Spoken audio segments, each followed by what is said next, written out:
O racismo ele é construído justamente nessa infância. Se as crianças são vítimas de racismo,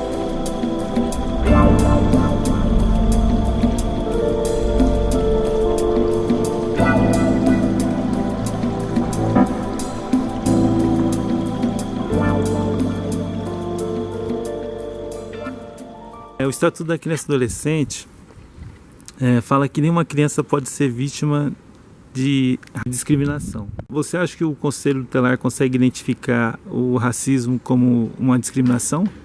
se o Conselho Tutelar consegue identificar o racismo ele tem essa via indireta de você discriminar a pessoa, mas não abertamente, não através de xingamentos.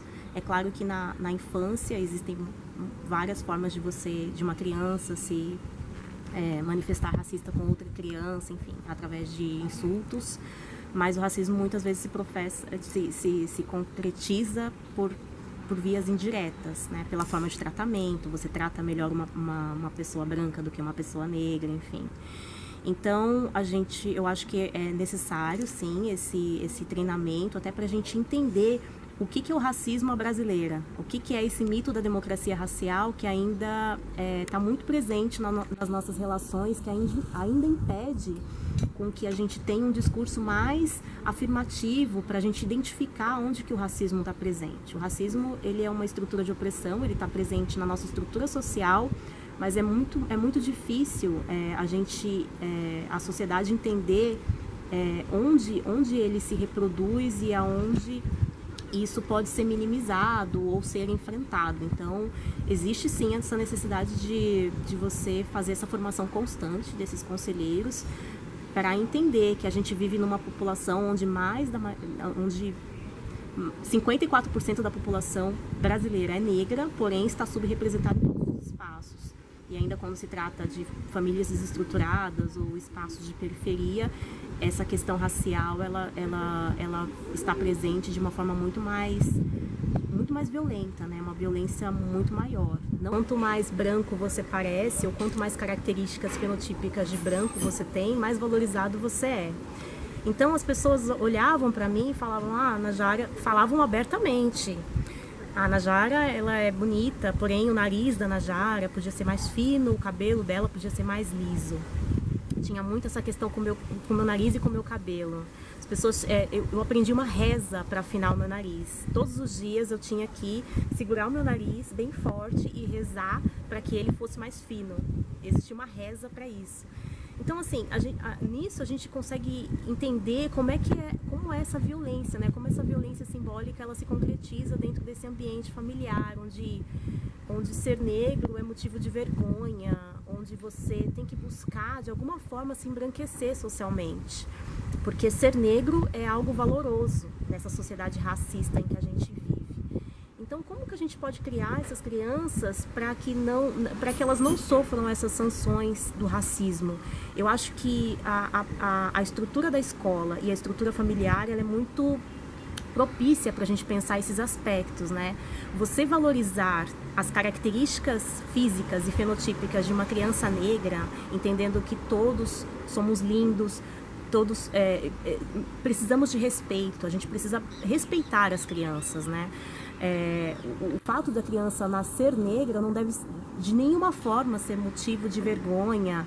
A gente precisa afirmar, porque o negro ele tem uma história digna, uma história de luta, uma história de resistência no Brasil. Então a gente precisa afirmar isso positivamente. Eu não gosto muito dessa questão atual de você falar em empoderamento. Vamos empoderar nossas crianças. É muito difícil, eu acho que essa noção de empoderamento é você jogar para o indivíduo uma responsabilidade que é social. O racismo ele não é um problema do negro, ele é um problema da democracia brasileira. Se a gente pensar em democracia brasileira, a gente tem que pensar em rever a nossa estrutura social e essa representação social. Então, quando você fala que as pessoas negras precisam se empoderar, as crianças, vamos empoderar nossas crianças negras, a gente deve chamar todo mundo para essa luta, porque o racismo ele foi criado pelos brancos, né? Por uma elite branca, enfim. Então, você jogar para o indivíduo a responsabilidade de se empoderar numa sociedade que é racista é muito cruel também.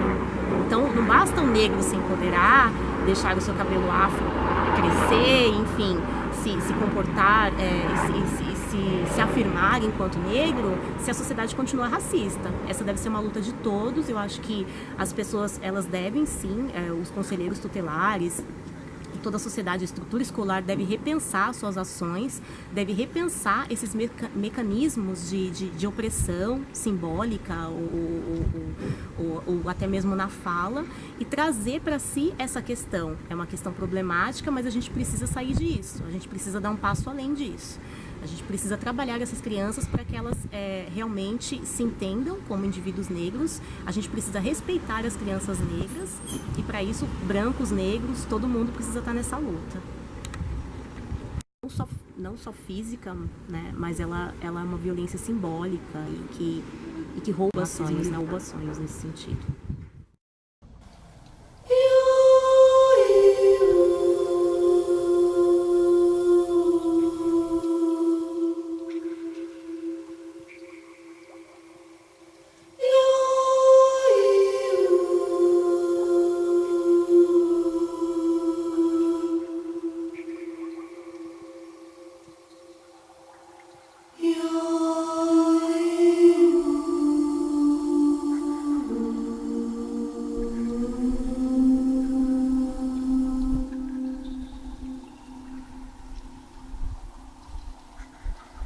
You